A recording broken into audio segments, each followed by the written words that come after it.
ન્યૂઝમાં આપનું હાર્દિક સ્વાગત છે। હું છું મેઘા અગ્રવાલ અને જોઈએ આજના સમાચાર। ભાબર પંથકમાં કાશ્મીર જેવો માહોલ બન્યો। બનાસકાંઠા જિલ્લામાં અચાનક હવામાનમાં વહેલી સવારથી એકાએક પલટો આવતા ગાઢ ધુમ્મસ છવાયો જોવા મળ્યો હતો। ભાબર પંથકમાં પણ ગાઢ ધુમ્મસ છવાતા કાશ્મીર જેવો નજારો સર્જાયો હતો। ધુમ્મસ એટલો ગાઢ હતો કે માત્ર 10 મીટરના અંતર સુધીમાં કંઈ દેખાતું નહોતું અને લોકોને પોતાના વાહનો લઈને હાલાકી ભોગવવી પડી હતી અને થોડા દિવસે લાઇટો ચાલુ કરીને વાહન ચલાવવાની ફરજ પડી હતી। જ્યારે બીજી બાજુ આ ધુમ્મસ વાતાવરણના કારણે ખેડૂતોને રવિ પાકને મોટા પ્રમાણમાં નુકસાન ભોગવવાનો વારો આવ્યો હતો। ઉત્તર ભારતમાં ભારે હિમવર્ષાને પગલે ડીસા સહિત સમગ્ર બનાસકાંઠા જિલ્લામાં પણ તાપમાનનો પારો ગગડી રહ્યો છે। આજે ડીસામાં 2 ડિગ્રી તાપમાન ઘટી જતા લઘુત્તમ તાપમાન 11.3 ડિગ્રી નોંધાયું, જેથી લોકો ઠંડીમાં ઠૂંઠવાયા હતા। કાશ્મીરમાં ભારે હિમવર્ષાની સીધી અસર ગુજરાત અને બનાસકાંઠામાં પણ થઈ રહી છે। બનાસકાંઠા જિલ્લામાં પણ તાપમાનનો પારો ગગડી ગયો હતો। ડીસામાં લઘુત્તમ તાપમાન 11.3 ડિગ્રી આસપાસ નોંધાયું। ગઈકાલે લઘુત્તમ તાપમાન 13.2 ડિગ્રી હતું, જેમાં 1.9 ડિગ્રી જેટલો ઘટાડો થતા આજે 11.3 ડિગ્રી તાપમાન નોંધાયું। છેલ્લા 2 દિવસમાં જ કોલ્ડ વેવના કારણે તાપમાનમાં 4 ડિગ્રીનો ઘટાડો નોંધાયો છે। અઠવાડિયા અગાઉ 14 થી 15 ડિગ્રી તાપમાન હતું, તે ઘટીને 11 ડિગ્રી સુધી પહોંચી ગયો છે, જેની સીધી અસર લોકોના જનજીવન પર પણ જોવા મળી રહી છે। લોકો રાતે તો ઠીક, પરંતુ દિવસે પણ ગરમ કપડાં પહેરીને જ ઘરની બહાર નીકળવાની નોબત આવી છે।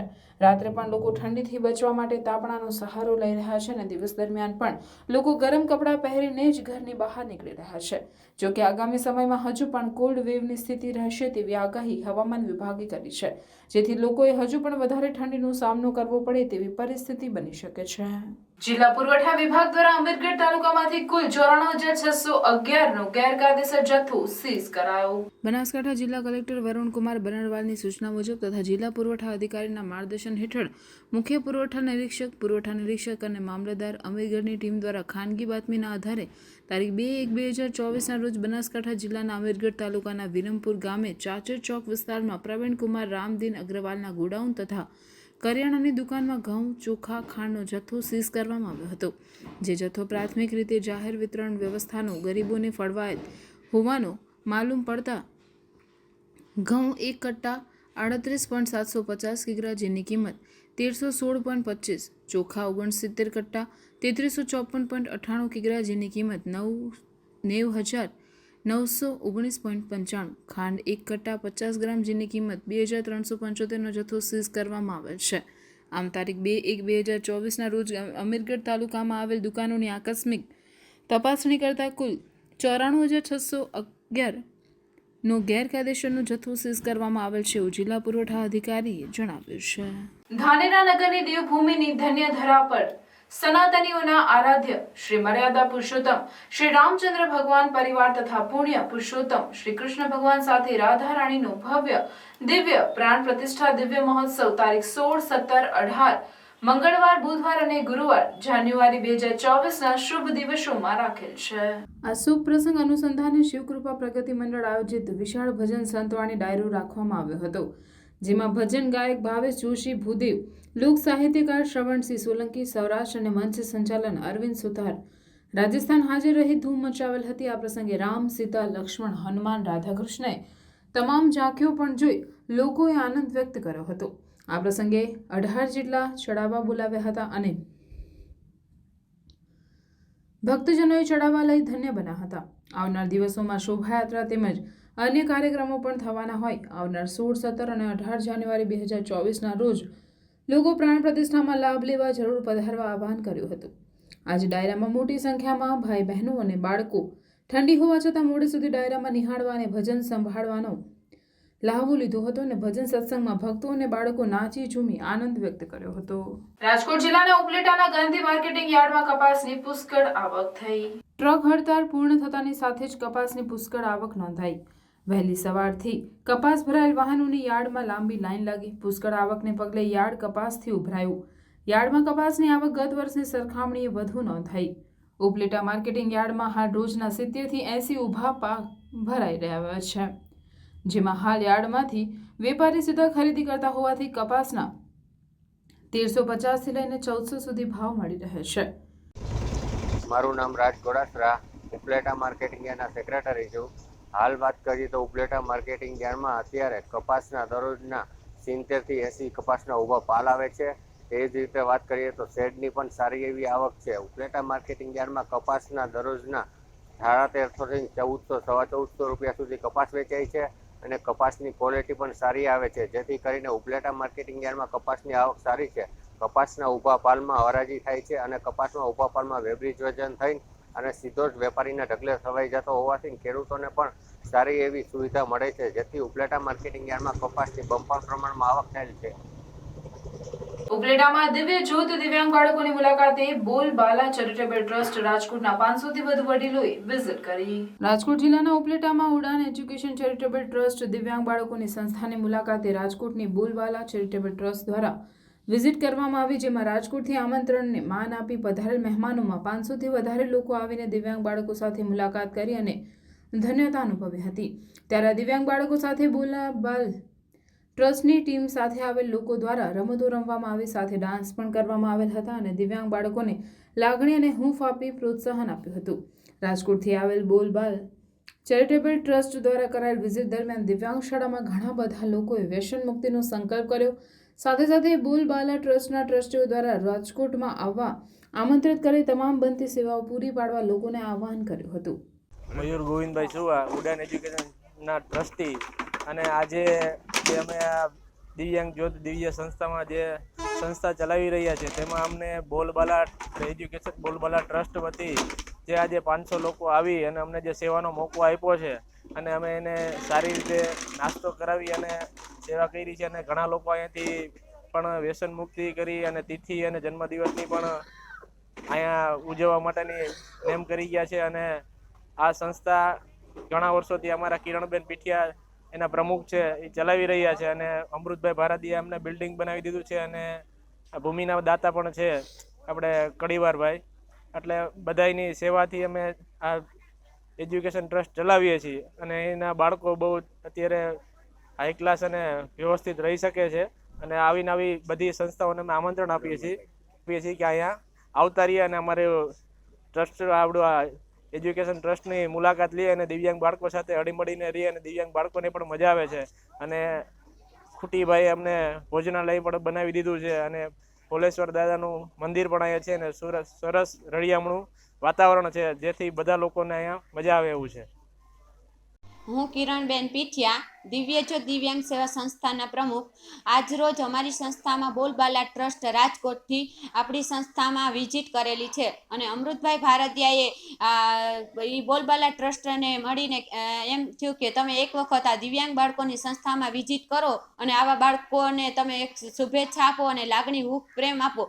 એટલે આજ રોજ આપણી સંસ્થામાં બોલબાલા ટ્રસ્ટ 500 ઉપરથી લેડીઝ અને ભાઈઓ તથા બહેનો બધા આપણી સંસ્થામાં વિઝિટ કરેલી છે અને બધા અમે પછી બાળકોની હારે તેને એક ડાન્સ કરાવ્યો અને બાળકોને હૂંફ લાગણી અને બધાને હળીમળી અને બધા લોકોએ નિહાળ્યો. અને અમારા ટ્રસ્ટ મંડળના સભ્યો બધા મયુરભાઈ સુવા, નીતિનભાઈ સાપરિયા, ધનજી બાપા અને હરિભાઈ સથવારા આ બધા મળી અને આ બધા લોકોને બોલબાલા ટ્રસ્ટને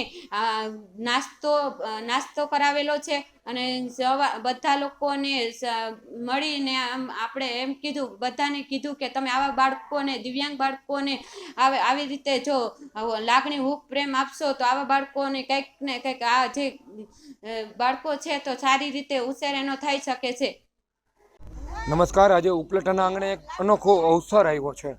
ખાસ દિવ્ય જ્યોત સંસ્થા ઉડાન એજ્યુકેશન ચેરિટેબલ ટ્રસ્ટ દ્વારા આજે અમને ઇન્વિટેશન આપ્યું કે અમારી સેવા સંસ્થા ખૂબ સારું કામ કરી. દિવ્યાંગ બાળકો માટે સૌરાષ્ટ્ર ગુજરાતની નમૂનેદાર સંસ્થા એટલે આ સંસ્થા અમુભાઈ ભારતીયની પ્રેરણાથી રવિકુમારના બિલ્ડિંગમાં અમે જોવા માટે કીધું ઇન્વિટેશન હતું, મેળ નહોતો પડતો. આજે કીધું અમે મોટી જાન લઈને આવી. 500 જેટલા વડીલો રાજકોટથી આવ્યા છે આ સંસ્થાની વિઝિટે. આ સંસ્થાની કામગીરીથી ખૂબ પ્રભાવિત છું. બોલબાલા ટ્રસ્ટના વડીલો અહીંયા આવી અને પોતાની ધન્યતા માની ભગવાન ભોલેશ્વર મહાદેવના દર્શન કર્યા અને ખાસ કરીને બધા વિકલાંગ સાથે દિવ્યાંગ બાળકો સાથે ડાન્સ, નૃત્ય, નાચી કૂદી અને પાછું જમવાનું ગાંઠિયા જલેબી તો ઊભું નૂકું આ રીતે ખૂબ સારી વ્યવસ્થા અમારી સાચવણ કરી છે. આ સંસ્થાને હું અભિનંદન આપું છું. ડગલે ને પગલે આગળ વધે જ્યાં કાંઈ રાજકોટની જરૂર હોય, રાજકોટની સેવા સંસ્થાની જરૂર હોય, રાજકોટનો પ્રવાસ કરવાનો હોય કે રાજકોટ બાબતે કોઈ પણ કામ હોય તો અમે વાટકા વ્યવહાર જેવું અમે આયોજન કર્યું છે. એ સંસ્થાને ક્યાંય કામ પડે રાજકોટ અમે કરતું. આજે એક અનોખો સેવા કરાર કર્યો છે. ગામમાં બિઝનેસના કરાર હોય, અમારા સેવા કરાર થયો છે. આજના દિવસે હું એના ટ્રસ્ટીઓને આજે અમુભાઈ ભારતીયને સર્વે કોઈને યાદ કરીને આ સંસ્થાને લાખેણા વંદન કરું છું. અમારા વડીલો આ સંસ્થાની સેવાથી પ્રભાવિત થઈ અને સંસ્થાઓએ કોઈ વડીલોએ અહીંયા કાયમી આવવાનો સંકલ્પ, કોઈ જન્મદિવસ, કોઈ તિથિ ભોજનમાં અહીંયા આવવાનો સંકલ્પ પણ આજ કર્યો છે. કોઈએ વ્યસન મુક્તિનો સંકલ્પ કર્યો છે અને કોઈએ આવા બાળકો પ્રત્યે હમદર્દી રાખવાનો સંકલ્પ કર્યો છે. ત્યારે હું બોલબાલા ટ્રસ્ટ વતી સૌ કોઈને આવકારું છું અને વંદન કરું છું. જ્યાં ક્યાંય બોલબાલા ટ્રસ્ટની સેવાની જરૂર હોય તો હું અહીં મારો અવાજ સાંભળનારાને તમામને આહવાન કરું છું. આ સંસ્થા આપણી છે, 33 વર્ષથી ચાલી રહી છે. પ્રતિદિન 50,000 લાખ રૂપિયાની સેવાઓ ચાલી રહી છે. 3-3 હજારનું રોજનું રસોડું છે. ત્યારે આ સંસ્થાની આપ સૌ મુલાકાત લ્યો એવી આજના દિવસે હું તમને સામી ઓફર કરું છું. અમે આવી ગયા, હવે તમારો વારો. તો સૌ કોઈને વંદન, અભિનંદન. Thank you. રાજકોટમાં અક્ષત કળશની પધરામણી ઘરે ઘરે થઈ રહી છે. ત્યારે રાજકોટના નવજોત પાર્ક શેરી નંબર 3 માં પણ અક્ષત કળશની પધરામણી કરવામાં આવી હતી. શ્રી રામ જન્મભૂમિ ઉપર જે નિર્માણ થઈ રહી છે અને જ્યારે 22 જાન્યુઆરી ભવ્યથી ભવ્ય મંદિરની સ્થાપનાનું આયોજન થઈ રહ્યું છે ત્યારે રાજકોટવાસીમાં પણ અનેરો ઉત્સાહ જોવા મળ્યો. જેમાં અલગ અલગ વિસ્તારોમાં અક્ષત પૂજન કળશ સૌરામ ભક્તો પોતાના ઘરે કળશ પધરાવી અલગ અલગ પૂજા અર્ચના, આરતી, ધૂન, ભજન અને પ્રસાદનું આયોજન કરી રહ્યા છે. ત્યારે નવજોત પાર્ક શેરી નંબર 3 માં પણ અક્ષત કળશની પધરામણી કરવામાં આવી હતી. શેરી ગલીમાં રહેતા તમામ રામ ભક્તોએ પોતાના ઘરે કળશ પધરાવી એક આ અવસરનો લાભો લીધો હતો. જેમાં સાંજના ભાગે સમૂહ ભોજન તેમજ સુંદરકાંડના પાઠ રાખી અક્ષત કળશની અલગ અલગ ઉજવણી કરવામાં આવી. જિલ્લામાં જનસેવા કેન્દ્રોમાં નેટની કનેક્ટિવિટીની સમસ્યા સર્જાઈ. ધાનેરા, કાંકરેજ, દાંતીવાડા સહિતના જનસેવા કેન્દ્રમાં 7, 12, 8 ના ઉતારા નીકાળવા ખેડૂતોને ધર્મના ધક્કા ખાવા પડે છે. છેલ્લા 7 દિવસથી કનેક્ટિવિટીના પ્રોબ્લેમના કારણે ખેડૂતો પરેશાન થયા છે. ખેડૂતો સર્ટિફિકેટ માટે દરરોજ જનસેવા આવી તરત પરત ફરવા મજબૂર બન્યા છે. 12મા મહિનામાં પાક ધિરાણો રિન્યૂ કરવા માટે ખેડૂતોને તાતી જરૂર છે. ઉતારાની કનેક્ટિવિટીના પ્રોબ્લેમના કારણે ખેડૂતો મુશ્કેલીમાં મુકાયા છે. થરા રાધનપુર નેશનલ હાઈવે પર અકસ્માત થતા 2ના મોત થયા હતા. ઉણ ગામના પાટિયા નજીક નેશનલ હાઈવે પર બાઇક સ્લીપ ખાધા હોવાનું અનુમાન લગાવવામાં આવી રહ્યું છે. એકનું ઘટના સ્થળે તો એકનું સારવાર દરમિયાન મોત નીપજ્યું. બંને યુવકોના એક યુવક ભીલડીના સોયલા ગામનો અને બીજો યુવક રાધનપુરનો હોવાનો ચર્ચા જોર પકડી છે. બંને યુવકો ભીલડીથી રાધનપુર તરફ જઈ રહ્યા હતા. તે સમયે મોડી રાત્રે ઘટના બની હતી. ઘટનાની જાણ થતાં પોલીસ ઘટના સ્થળે પહોંચી વધુ તપાસ હાથ ધરી હતી. ચકવાડા ગામે ગૌશાળાના લાભાર્થી લોક ડાયરો યોજાયો. બનાસકાંઠા જિલ્લામાં એક તરફ ગૌ માતાને રાષ્ટ્રમાતા જાહેર કરવા માટે સાધુ સંતો તેમજ ગૌ સેવકો દ્વારા માંગ કરવામાં આવી રહી છે, તો બીજી તરફ ગૌ માતાના પાલન પોષણ માટે ભંડોળ એકત્રિત કરવા માટે ધર્મપ્રેમી લોકો આગળ આવ્યા છે. ત્યારે દિયોદર તાલુકાના ચકવાડા ગામે આવેલ રાજારામ ગૌસેવા ટ્રસ્ટ સંચાલિત ગૌશાળાના લાભાર્થી લોક ડાયરાનું આયોજન કરવામાં આવ્યું હતું. જેમાં બનાસની કોકિલ કંઠી દેવિકાબેન રબારીએ તેમના મધુર કંઠી ડાયરામાં રમઝટ બોલાવી હતી અને લોકોએ પણ ઉદાર હાથે તેમના પર પૈસાનો વરસાદ વરસાવ્યો હતો. જોકે બીજી તરફ ઉત્તર ગુજરાતના નામાંકિત ભજનીક દાનાભાઈ પટેલ જુનવાણી ભજનો પીરસી લોક ડાયરાને 4 ચાંદ લગાવી દીધા હતા. ગૌમાતાના લાભાર્થી યોજાયેલ ડાયરામાં આજુબાજુના ગ્રામીણ વિસ્તારોમાંથી મોટી સંખ્યામાં લોકો ઉપસ્થિત રહ્યા હતા અને ગૌમાતા માટે યથાશક્તિ યોગદાન આપી પુણ્યનું કામ કર્યું છે. ગૌશાળામાં યોજાયેલ લોક ડાયરામાં લોક સાહિત્યકાર જીતસિંહભાઈ રાજપૂત, સિંગર વિષ્ણુ રાવણા રાજપૂત, આરતી ઠાકોર સહિતના કલાકાર ઉપસ્થિત જોવા મળ્યા હતા. તો ચગવાડા ગામે સરસ મજાનું ભવ્ય લોક ડાયરાનું આયોજન છે દિયોદર તાલુકાના ચગવાડા ગામે અને બહુ બહોળી સંખ્યામાં ઘણી બધા ભાઈઓ બહેનો આવી રહ્યા છે. મારા દાનાભાઈ પટેલ મારી સાથે છે અને બધા લોકો બહુ ઉત્સવથી વરસી રહ્યા છે અને ગાયોમાં દાન દેવું બહુ જરૂરી છે. અને બીજું આનંદની વાત એ છે કે આજે નવું બેસતા વર્ષના દિવસે જો આપણે ગૌશાળા લાભાર્થી જે કાર્યક્રમ કર્યો છે એની મને બહુ આનંદ થાય છે. તો બધાને ગાયોનો પ્રોગ્રામ કરવો જોઈએ અને વરસવું જોઈએ. જય ગૌ માતા. જી, અયોધ્યામાં 22 જાન્યુઆરીએ સરસમાની પ્રાણ પ્રતિષ્ઠા આપણા રામ શ્રી ભગવાનની થઈ રહી છે. તો બધાને આપણે એનો ઉત્સવ થવો જોઈએ અને આનંદ બધા માણી રહ્યા છે અને જોરમોરથી તૈયારી કરી રહ્યા છે.